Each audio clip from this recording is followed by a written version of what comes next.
Good morning, child welfare and adult protection. It is Wednesday, August 16th. I hope everybody's doing well, and those that have school-aged kids got everybody off to school last week and this week.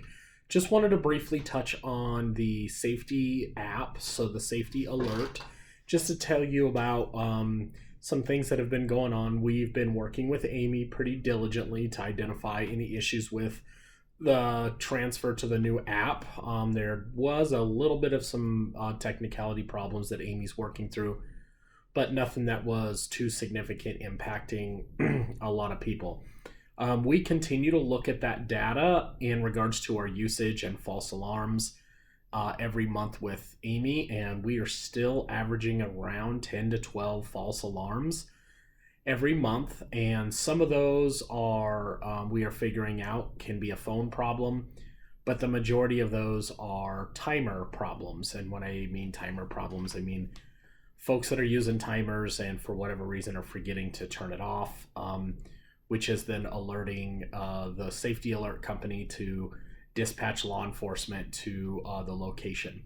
I first off want to say 10 to 12 false alarms is definitely not anything that is a lot, considering we are averaging around 500 to 700 uses a month. So I want to commend everybody who is using this to policy and to capacity in regards to your safety, which is really the point of using this technology.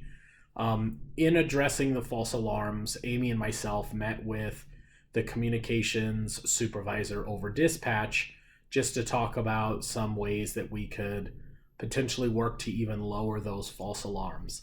And she agrees that 10 false alarms in 500 to 700 usage is very low, and feels that that actually is not too bad of a number. And we want to make sure that everybody's aware that when an alarm hits, when we have a tether pull or a timer that goes off, law enforcement's alerted and their code is to respond as quickly as possible. So that is sirens, lights, flying down the streets in order to get to what could be a distressed staff member.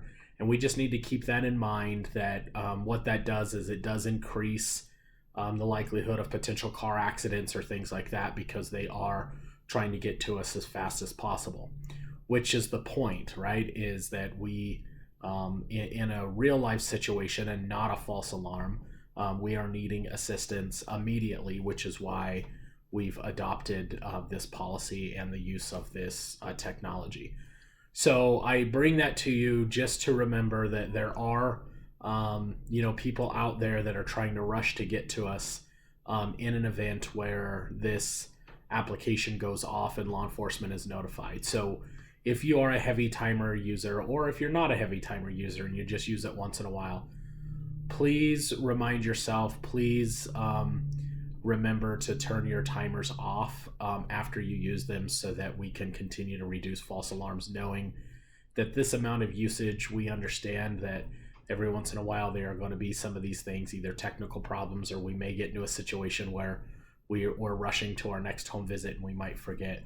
Let's just continue to do our best and keep in mind, the events that happen when we pull that tether and when that alarm, when that timer is not ended. But again, the intent is to have a quick and immediate response to keep everybody safe in a distressful situation. So we're going to continue to work this issue. We'd love to hear any of your ideas as well, as we continue to use this. Once again, for literally the primarily and only purpose for this is staff safety. So that's all I have this morning. I hope everybody has a great rest of your week. Please remember to continue to bring those great questions and concerns to your supervisor, manager, myself, and we'll see you around the corner. Bye-bye.